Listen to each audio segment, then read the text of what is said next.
Over in New York, the 67th UN General Assembly is in full swing, and on Wednesday, Japanese Prime Minister Yoshihiko Noda delivered a speech.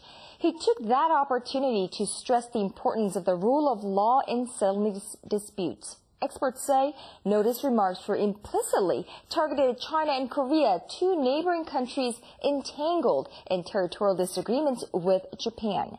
Here's Choi Sun with details. Japanese Prime Minister Yoshihiko Noda has told the international community that the rule of law must be strengthened to resolve disputes peacefully. Addressing the United Nations General Assembly Wednesday, the Japanese Prime Minister said every nation is obligated to protect the safety of its people and to guard its territory and waters.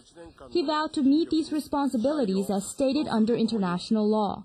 Stating that Japan has consistently followed the jurisdiction of the International Court of Justice, Noda urged member countries that haven't yet accepted the court's jurisdiction to do so.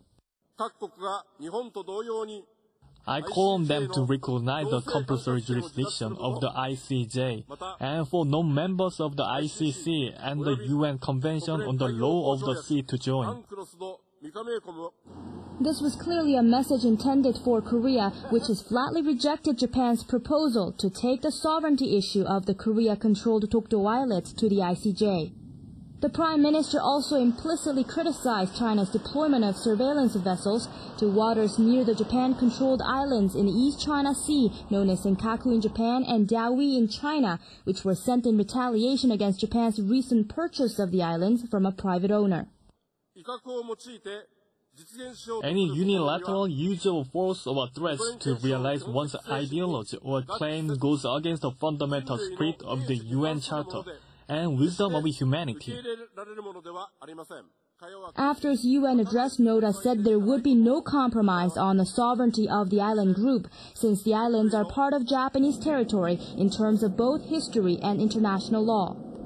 The remarks come a day after Chinese Foreign Minister Yang Jiechi referred to the island chain as the sacred territory of China. In any case, the ball is now in Korea and China's court. The foreign ministers of both countries are scheduled to speak at the UN this week. Choi Sun, Arirang News.